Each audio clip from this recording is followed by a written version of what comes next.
Hi, ഒടുക്കത്തെ ടേസ്റ്റിലൊരു ബിരിയാണിയാണ് കേട്ടോ നമ്മളിന്ന് ഉണ്ടാക്കാൻ പോകുന്നത്. ചിക്കൻ ഫ്രൈ ചെയ്തിട്ട് നിങ്ങൾ ബിരിയാണി വെച്ചിട്ടുണ്ടോ? സൂപ്പർ ടേസ്റ്റാണ് കേട്ടോ. ഞാനിത് രണ്ടാമത്തെ പ്രാവശ്യമാണ് ട്രൈ ചെയ്യണേ. അടിപൊളി ടേസ്റ്റാണ്. നമുക്ക് ഫാമിലിയിൽ സ്റ്റാറാവാൻ പറ്റും കേട്ടോ. ഒരു രക്ഷയില്ലാത്ത ടേസ്റ്റാണ്. ചിക്കനൊക്കെ കിട്ടുമ്പോൾ നിങ്ങളിങ്ങനെ ഒന്ന് ഫ്രൈ ചെയ്തിട്ട് ബിരിയാണി വെച്ച് നോക്കുക കേട്ടോ. വീഡിയോ ഇഷ്ടപ്പെട്ടാൽ ലൈക്ക് ചെയ്യാനും ചാനലൊന്ന് സബ്സ്ക്രൈബ് ചെയ്ത് സപ്പോർട്ട് ചെയ്യാനും മറക്കരുതേ.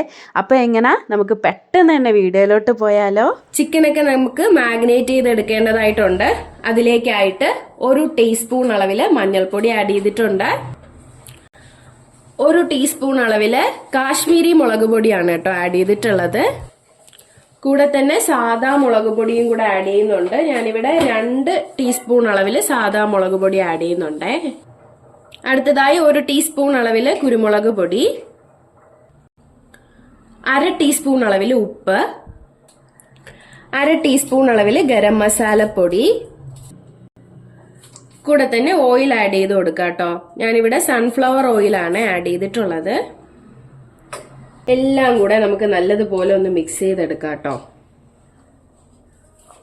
കുറച്ചും കൂടെ ഓയിൽ ആഡ് ചെയ്ത് കൊടുക്കാം.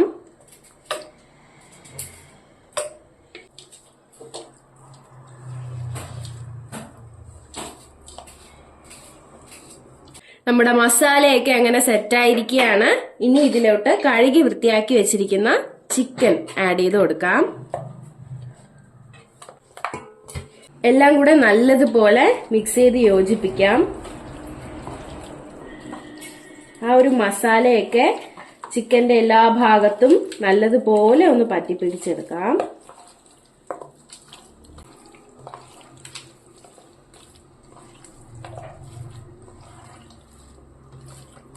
അങ്ങനെ മസാലയൊക്കെ ചിക്കന്റെ എല്ലാ ഭാഗത്തും പിടിച്ചിട്ടുണ്ട്.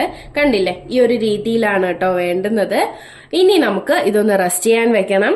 ഫ്രിഡ്ജിൽ വെക്കാം കേട്ടോ. ഫ്രീസറിലല്ല, താഴെയാണേ. ഒരു മീഡിയം ആ ഒരു കൂളിലിരുന്ന് അത് നല്ലതുപോലെ സെറ്റ് ആവട്ടെ. മിനിമം 1 മണിക്കൂറെങ്കിലും വെക്കണം കേട്ടോ. 1.5 മണിക്കൂറൊക്കെ മാക്സിമം വെക്കാം. അപ്പോൾ ഞാനിത് 1 മണിക്കൂറേ വെക്കുന്നുള്ളൂ. അപ്പോൾ ഫ്രിഡ്ജിലൊന്ന് അടച്ച് സെറ്റാക്കാൻ വെക്കാം. അപ്പോൾ 1 മണിക്കൂർ കഴിഞ്ഞ് ആ ഒരു മസാലയൊക്കെ ചിക്കനിൽ പിടിച്ച് നല്ല സെറ്റായിരിക്കും കേട്ടോ. അപ്പോൾ 1 മണിക്കൂർ മിനിമം നിങ്ങൾ വെക്കണം. അപ്പോൾ 1 മണിക്കൂർ കഴിഞ്ഞ് നമുക്ക് തിരിച്ചു വരാം. അടുത്തതായി നമുക്ക് വേണ്ടുന്നതാണ് സവോള. ഞാൻ ഇത്രയും സവോളയാണ് കേട്ടോ എടുത്തിട്ടുള്ളത്. അതിങ്ങനെ നൈസായിട്ട് എത്ര നൈസാക്കാൻ പറ്റുമോ അത്രയും നൈസാക്കി കട്ട് ചെയ്തെടുക്കണം. അപ്പൊ നമ്മുടെ സവോളയൊക്കെ ഇവിടെ സെറ്റ് ആയിരിക്കുകയാണ്. കണ്ടില്ലേ? തീരെ നൈസായിട്ടാണ് കേട്ടോ കട്ട് ചെയ്തെടുത്തിട്ടുള്ളത്. നമ്മൾ ഇതില് ഈ ഒരു ബിരിയാണി ഉണ്ടാക്കുമ്പോൾ നമ്മൾ വഴട്ടുന്നില്ല, സവോള വഴട്ടുന്നില്ല. എല്ലാം ഫ്രൈ ചെയ്തിട്ടാണ് നമ്മൾ ഉണ്ടാക്കിയെടുക്കുന്നത്. അതിനാണ് നൈസായിട്ട് കട്ട് ചെയ്യാൻ പറഞ്ഞത്. അപ്പൊ ഇതെല്ലാം നമുക്ക് ഫ്രൈ ചെയ്തെടുക്കാം. ഫ്രൈ ചെയ്യാനായിട്ട് പാനിലോട്ട് ഓയിൽ ആഡ് ചെയ്തിട്ടുണ്ട്. അതിലേക്ക് നമുക്ക് ഈ ഒരു സവോള എല്ലാം തന്നെ ആഡ് ചെയ്ത് കൊടുക്കാം.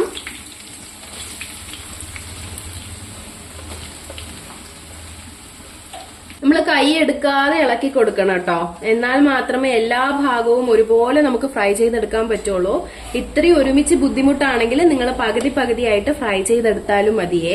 ഞാനിവിടെ എല്ലാം ഒരുമിച്ചിട്ടാണ് ഫ്രൈ ചെയ്തെടുക്കുന്നത്.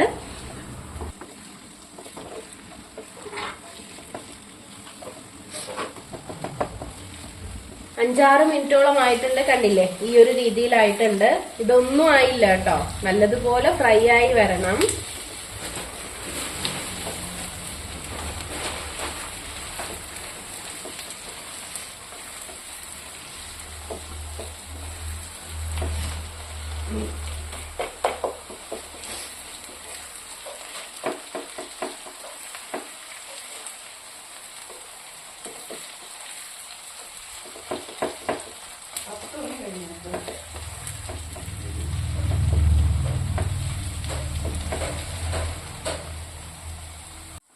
കണ്ടില്ലേ ഗായ്സ്? നമ്മുടെ സവോളയൊക്കെ ഇവിടെ സെറ്റ് ആയിട്ടുണ്ട്. കണ്ടില്ലേ? ഈ ഒരു രീതിയിലാണ് കേട്ടോ ഫ്രൈ ചെയ്തെടുക്കേണ്ടത്. അപ്പൊ ഈ ഒരു സ്പൂണാണ് ഞാനിവിടെ യൂസ് ചെയ്തിട്ടുള്ളത്. അത് വെച്ചിട്ട് നമുക്ക് ഇങ്ങനെ എണ്ണയൊക്കെ തോർത്തി മാറ്റിയെടുക്കാം.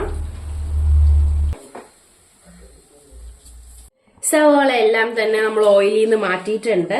അപ്പോൾ നമ്മുടെ ചിക്കൻ 1 മണിക്കൂറോളം ആയിട്ടുണ്ട് കേട്ടോ. ഫ്രിഡ്ജിൽ വെച്ചിട്ടുണ്ടായിരുന്നു. അപ്പൊ ഇനി നമുക്ക് ചിക്കനൊക്കെ ഒന്ന് ഫ്രൈ ചെയ്തെടുക്കാം. ഈ ഓയിലാണ് ഞാൻ ഫ്രൈ ചെയ്തെടുക്കുന്നത്. ഓയിലിലേക്ക് ചിക്കൻ പീസസ് ഇട്ട് കൊടുക്കാം.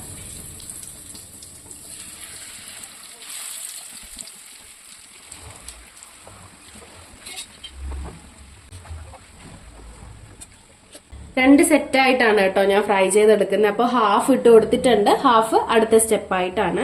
ഒരു സൈഡ് നല്ലതുപോലെ ഒന്ന് ഫ്രൈ ആവട്ടെ, എന്നിട്ട് നമുക്ക് തിരിച്ചിട്ട് കൊടുക്കാവേ. ഒരു സൈഡ് ഏകദേശം ആയിട്ടുണ്ട്, നമുക്ക് മറിച്ചിട്ട് കൊടുക്കാവേ.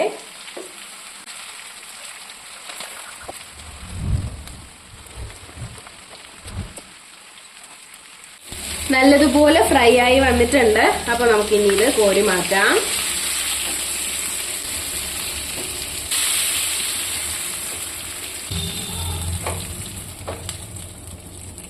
ഇനി നമുക്ക് അടുത്ത സ്റ്റെപ്പ് ചിക്കൻ ഇട്ട് കൊടുക്കാം.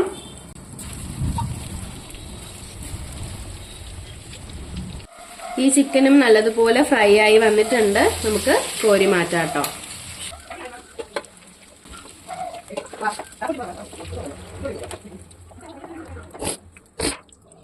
ഇനി നമുക്ക് റൈസ് റെഡിയാക്കി എടുക്കാം. അതിലേക്കായിട്ട് വെള്ളം എടുത്തിട്ടുണ്ട്. ഈ വെള്ളം എന്ന് പറയുന്നത് നമ്മൾ എത്രയാണോ അരി എടുക്കുന്നത് അതിന്റെ ഇരട്ടി വെള്ളമാണ്. ഞാനിപ്പോ 5 ഗ്ലാസ് അരിയാണ് എടുത്തിട്ടുള്ളത് കേട്ടോ. ഞാൻ കൈമ റൈസ് ആണ് ഉപയോഗിക്കുന്നത്. കൈമ റൈസ് 5 ഗ്ലാസ് അരിക്ക് 10 ഗ്ലാസ് വെള്ളം എന്നുള്ള കണക്കിലാണ് എടുത്തിട്ടുള്ളത്. അപ്പൊ നിങ്ങൾക്ക് ഏത് മെഷറിംഗ് ഗ്ലാസ് വേണോ ഉപയോഗിക്കാം. ആ മെഷറിംഗ് ഗ്ലാസ്സിൽ തന്നെ വെള്ളവും കൂടെ അളന്നെടുക്കണം എന്ന് മാത്രമേ ഉള്ളൂ. അപ്പൊ 5 കപ്പ് അരിക്ക് 10 കപ്പ് വെള്ളമാണ് എടുത്തിട്ടുള്ളത് കേട്ടോ.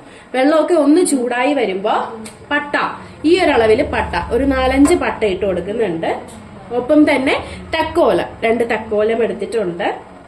കൂടെ തന്നെ ഗ്രാമ്പൂ ഒരു 5-6 അളവില് ഗ്രാമ്പൂവും ഇട്ട് കൊടുക്കുന്നുണ്ട്.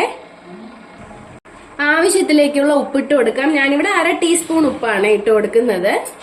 റൈസ് ഒക്കെ പരസ്പരം ഒട്ടിപ്പിടിക്കാതിരിക്കുന്നതിലേക്കായിട്ട് വളരെ കുറച്ച് മാത്രം ഓയിലും കൂടെ ആഡ് ചെയ്തിട്ടുണ്ട് കേട്ടോ. നിങ്ങൾക്ക് ഓയിൽ അല്ലെങ്കിൽ നാരങ്ങ നീരും ആഡ് ചെയ്ത് കൊടുക്കാവുന്നതാണ്. റൈസ് ഒട്ടിപ്പിടിക്കാതിരിക്കാനാണ്. അപ്പൊ വെള്ളമൊക്കെ നല്ലതുപോലെ ചൂടായി തിളവന്ന് തുടങ്ങിയിട്ടുണ്ട്. ഈ സമയത്ത് നമുക്ക് കൈമ റൈസ് ആഡ് ചെയ്ത് കൊടുക്കാം.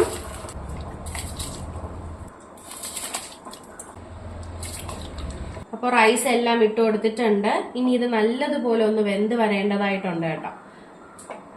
നമുക്കൊന്ന് അടച്ചു വെച്ച് വേവിച്ചെടുക്കാം. ഒരു 10 മിനിറ്റ് അത്രമാത്രം മതി കേട്ടോ. അത് അപ്പോഴത്തേക്കും നമ്മുടെ റൈസൊക്കെ നല്ലതുപോലെ സെറ്റായി വന്നോളും. അപ്പൊ നമുക്ക് 10 മിനിറ്റ് കഴിഞ്ഞ് തിരിച്ചു വരാം. ഏകദേശം 10 മിനിറ്റോളം ആയിട്ടുണ്ട്. അപ്പൊ നമുക്ക് അടപ്പൊന്ന് മാറ്റി നോക്കാം കേട്ടോ. കണ്ടില്ലേ, നമ്മുടെ റൈസ് നല്ലതുപോലെ വെന്ത് വന്നിട്ടുണ്ട്. കണ്ടില്ലേ, ഒരു 80% ഇപ്പം വെന്തിട്ടുണ്ട് കേട്ടോ. അപ്പൊ ഇത്രയും മതി. ബാക്കി നമുക്ക് പിന്നീട് വേവിച്ചെടുക്കാം. ഇപ്പൊ ഞാൻ ഫ്ലെയിം ഓഫ് ചെയ്ത് കൊടുക്കുവാണേ. അടപ്പ് അടച്ചു വെച്ച് കൊടുക്കുന്നുണ്ട്. ഒന്നും കൂടെ ഒന്ന് സെറ്റായി വരും. അപ്പോ നമ്മുടെ റൈസ് ഇവിടെ റെഡി ആയിട്ടുണ്ട്. നമുക്ക് ഇനി ബാക്കി പ്രോസസ്സിലോട്ട് കിടക്കാം. ഇനി നമുക്ക് ചിക്കൻ റെഡിയാക്കേണ്ടതായിട്ടുണ്ട്. അതിൽ നമ്മൾ നേരത്തെ ഫ്രൈ ചെയ്ത് വെച്ചിട്ടുള്ള ഓയിലാണ് കേട്ടോ ആഡ് ചെയ്ത് കൊടുക്കുന്നത്. ഇടുന്നതാണ് ഇഞ്ചി, വെളുത്തുള്ളി, പച്ചമുളക്. ഇത് 3ഉം കൂടെ ചതച്ചെടുത്തിട്ടുള്ളതാണ്. ഇത് മിക്സിയിൽ ഒന്ന് ക്രഷ് ചെയ്തെടുത്തതാണ് കേട്ടോ. നിങ്ങൾക്ക് വേണമെങ്കിൽ ചതച്ചും ആഡ് ചെയ്യാം. ഇഞ്ചി ഒരു ചെറിയൊരു പീസ് ഇഞ്ചി, 1 കുടം വെളുത്തുള്ളി എടുത്തിട്ടുണ്ട്. അതുപോലെ ഒരു 3-4 പച്ചമുളക്. ഇത് 3ഉം കൂടാണ് ചതച്ചെടുത്തിട്ടുള്ളത്. എല്ലാം കൂടെ നല്ലതുപോലെ ഒന്ന് മിക്സ് ചെയ്ത് യോജിപ്പിക്കാം. ഇഞ്ചി വെളുത്തുള്ളിയുടെ ഒക്കെ പച്ചമണം ഒന്ന് മാറണം കേട്ടോ. അതുവരെ ഒന്ന് വഴറ്റിയെടുക്കാം. ഇതിലേക്ക് നമ്മൾ വറുത്ത് വെച്ചിരിക്കുന്ന ആ ഒരു സവോളയുടെ 1/4 ഭാഗം ആഡ് ചെയ്ത് കൊടുക്കാം കേട്ടോ. 1/4 ഭാഗം മാറ്റി വെച്ചേക്കണേ, നമുക്ക് പിന്നീട് ആവശ്യമായിട്ടുണ്ട്. ഇപ്പൊ 1/4 ഭാഗം ആഡ് ചെയ്ത് കൊടുക്കാം. അതും നല്ലതുപോലെ മിക്സ് ചെയ്ത് യോജിപ്പിക്കാം. ഇതിലേക്ക് കുറച്ച് ഒരു 1/2 ടീസ്പൂൺ അളവില് പെരിഞ്ജീരകം ആഡ് ചെയ്ത് കൊടുക്കാം. ഒപ്പം തന്നെ ഒരു 3-4 പട്ട, 2 തക്കോലം, 5ഓളം ഗ്രാമ്പൂ ഇതും കൂടെ ആഡ് ചെയ്ത് കൊടുത്തിട്ട് നമുക്ക് നല്ലതുപോലെ മിക്സ് ചെയ്ത് യോജിപ്പിക്കാം. ഇതിലേക്ക് നമ്മൾ ഫ്രൈ ചെയ്ത് വെച്ചിരിക്കുന്ന ചിക്കൻ ആഡ് ചെയ്യാം.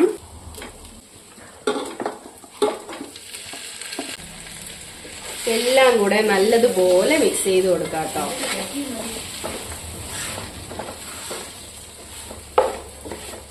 അതൊന്ന് ഇളക്കിക്കൊടമ്മ.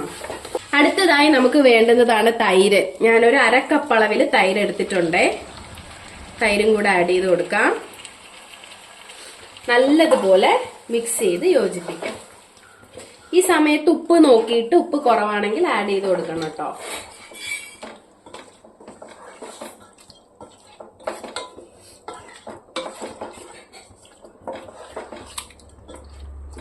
ഏകദേശം ചിക്കൻ റെഡിയായി വന്നിട്ടുണ്ട്. ഈ സമയത്ത് നമുക്ക് വേണ്ടുന്നതാണ് മല്ലിയില. മല്ലിയിലയും കൂടെ പുറത്ത് വിതറി കൊടുക്കാം. ഒന്നും കൂടെ നല്ലതുപോലെ മിക്സ് ചെയ്ത് യോജിപ്പിക്കാം. ഇതാണ് നമ്മുടെ ഫൈനൽ സ്റ്റേജ് ചിക്കൻ. കണ്ടില്ലേ? അപ്പോൾ റെഡി ആയിട്ടുണ്ട്. ഞാനിവിടെ ഫ്ലെയിം ഓഫ് ചെയ്ത് കൊടുക്കുവാണേ. ഇനി നമുക്കിത് വേറൊരു പാത്രത്തിലോട്ട് മാറ്റാം. ഈ ഒരു പാത്രത്തിലാണ് ഞാൻ ദം ചെയ്യാൻ ഉദ്ദേശിക്കുന്നത്.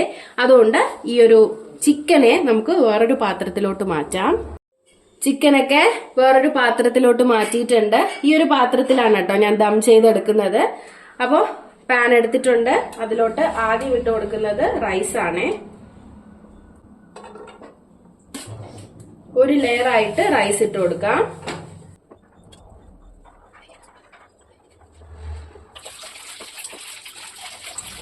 അടുത്ത ലെയർ ആയിട്ട് നമുക്ക് ചിക്കൻ ഇട്ട് കൊടുക്കാം.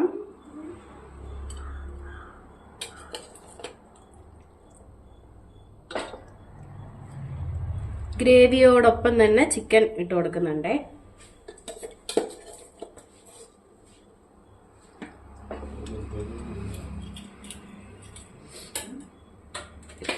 വീണ്ടും അതിന്റെ പുറത്ത് റൈസ് ഇട്ട് കൊടുക്കാം.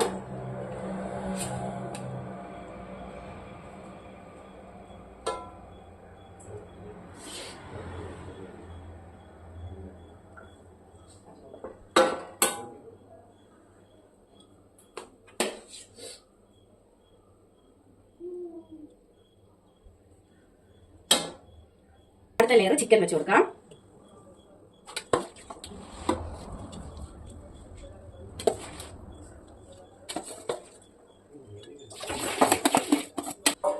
ഏറ്റവും മുകളിലായിട്ട് വീണ്ടും റൈസ് ഇട്ട് കൊടുക്കാം.